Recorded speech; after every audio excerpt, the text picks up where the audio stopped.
You see, the Comparative Council was funded for $1.1 billion in the stimulus bill. The coordinator's office was funded for $1.8 billion. And these folks have already been meeting actually since March of 2009. The Clinical Preventive Services Task Force, well, it's prevention, and I should love that, right? They came out with recommendations about 18 months ago about breast cancer. Now understand something, there aren't any oncologists, cancer doctors on it, and there aren't any breast specialists on it. I'm not sure there are any physicians that actually treat people on it. There are a lot of bureaucratic docs, some bureaucratic docs. But they recommended that self-examination was important, this is about 18 months ago, and they recommended that mammograms were important on at least at every other year basis, less than 40 or less, and every year after 40. Well, you probably remember what happened about 6 months ago. This same Clinical Preventive Services Task Force came out and recommended no self-breast exams were needed. Women under 40 years of age no longer needed or should have mammograms, and women between 50 and 74 years of age were to have mammograms every other year as opposed to every year. What's the data tell us? 17% of women in this country who die of breast cancer are in their 40s. 22% of women who die of breast cancer are in their 50s. But they're relaxing what should be done? What happened between 18 months ago and 6 months ago? The creation of this with this arrow that goes to here.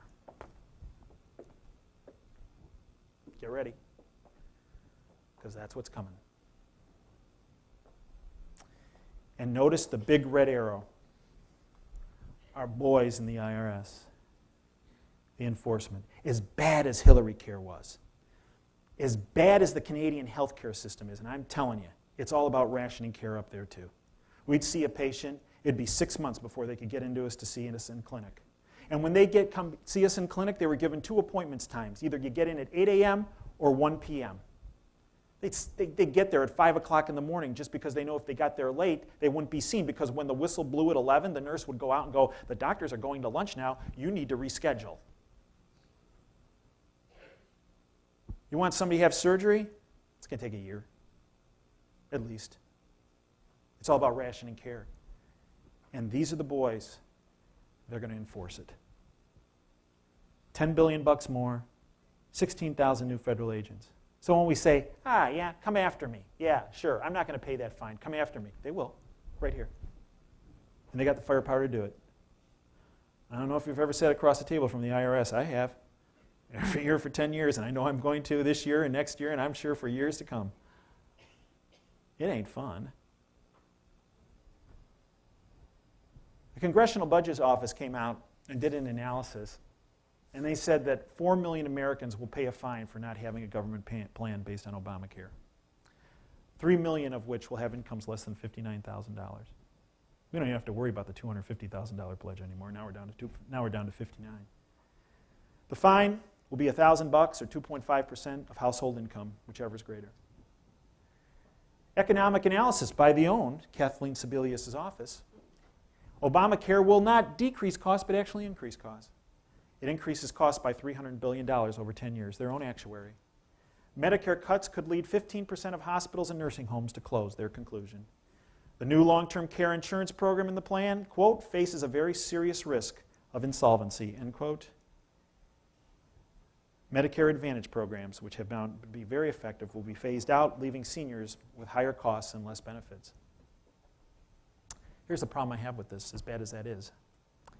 She had this analysis the second week of March. She held it. She never showed it to anybody in the House or Senate when they voted on March 21st. She should be removed from office. That is not only reprehensible, it is harm. It harms 300 million people. The U.S. Chamber of Commerce 66% of small businesses and 50% of large businesses will need to change insurance coverage of their employees. Wait a minute. Obama has said nobody will have to. Read the plan, Mr. President. Read the plan. It won't increase costs, according to the president and his team. Really? Caterpillar, they're going to increase their costs, $100 million. $150 million for Deere. This isn't long term, this is in 1 year. $200 million Medtronic. AT&T $1 billion. 3M $90 million. You can see it.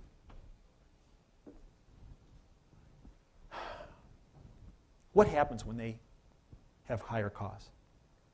They fire people.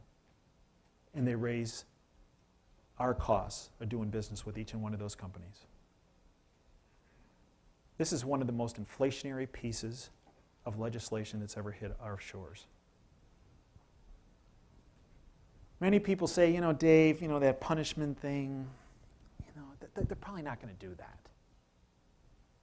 I can tell you, I've had a number of congressmen say, Dave, it's a good thing you're going to walk away and do something else January 1st, 2013, because you are one of the top people on their hit list, because within 24 hours, you will be in jail. The Department of Justice, I got a call. About 6 months ago, I lectured out in Boise, Idaho. Beautiful place. And in May, the orthopedic surgeons actually in Boise had workman's comp reimbursement cut drastically and Blue Cross Blue Shield of Idaho reimbursement cut drastically. And they based it on a federal model as far as costs. And what they did independently, their practices, is they said, if we accept that payment, we're going to have to fire half of our employees. We can't do it. We can't keep the lights on. We can't keep our employees. So we're going to opt out as providers of workman's comp of Idaho and Blue Cross Blue Shield of Idaho. I got a call from them. They said, you know what? You know how you talked about the punishment? They go, you were right. Because they got a call from Eric Holder's office, the Attorney General, Department of Justice, saying that they were going to file charges, civil and criminal prosecution, against these physicians for not accepting government price controls, because Blue Cross Blue Shield of Idaho and workman's comp were based on government price control figures. That's what they do. They said they were going to fight it. And they met with their attorneys. And their attorneys said, well, we're happy to represent you. It's going to cost you $500,000. They said, well, we can't afford that. They go, you're innocent. You guys didn't collude. You didn't talk amongst yourselves. You did because based on you looked at the numbers and you all came to a similar conclusion. Different times, but similar conclusion. But in a court of law, it's going to cost about $500,000 to represent you. So what did they do? They accepted the reduced payments and they fired a huge percentage of their employees. Obamacare does not make health care more available, more affordable, more quality-oriented. What it does do, and this is the core of it, it takes control of every person's health care life. If they control your health care, they can control what you eat. Just today, Michelle Obama came out and said, no more French fries with those meals. You're going to have carrots or apple slices. Nothing better than, rather than fish and chips, but fish and carrots. They can control what you eat, what you drink, what car you drive. I'd hate to be Ford right now. They can control where you work, whether you go on vacation. They can control every aspect of your life.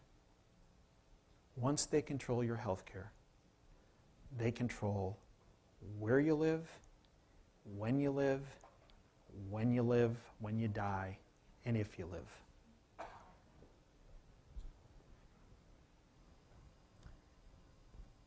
It's all about control. Now, many folks said, Dave, the control thing, back off, man. They're not going to do that. They're so unorganized. Well, here's something that I know it's hard to believe, but MS Obama, CNN Obama, NBC Obama, ABC Obama, CBS Obama, they didn't report on this. But on June 10th, this year, I got a call. Hey, Dave, he signed something tonight. Go to this website and take a look at what he signed. Establishment of the National Prevention, Health Promotion, and Public Health Council, comprised of 15 federal bureaucrats. Focuses on behavior modification.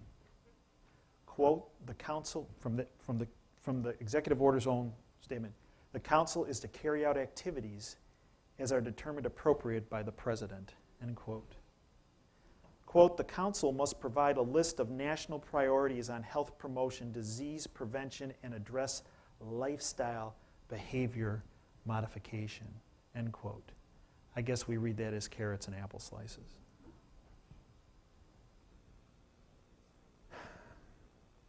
The bottom line is, the hardest thing I do as a physician is tell somebody that they have cancer. When I get those results, I got two options. I can ignore the test, I can walk in that room, and I can lie to that patient. And they'll walk out of the room with a smile on their face, but they're dead in a box in 6 months. I don't do that. I tell them the truth.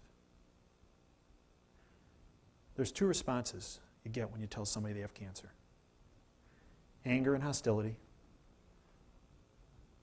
or they get mad and they yell and they scream at me and they walk out of the office. That person is dead in a box in 6 months. The other response is acceptance and resolve.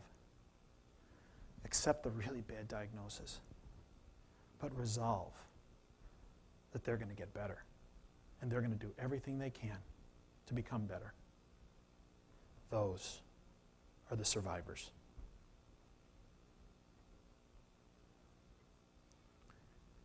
This is cancer. And if it's left to go on, it will metastasize to every person and family in this country. But here's where you come in. You have been continually told that you don't matter. You're one person, you're one family, you're one group of concerned citizens, and you don't have the power to institute change. That's what those losers want you to think. Nothing could be further from the truth. What scares the living daylights out of both parties in Washington is, love them or hate them, is an independent Tea Party organization. It's people that stand up for their rights, whether they're in the Tea Party or outside of the Tea Party. It's people that care more about their country than they do about the politics. One person, one group of people can blow this thing away. Yeah. You're that powerful. In my book, there's a quote I keep using.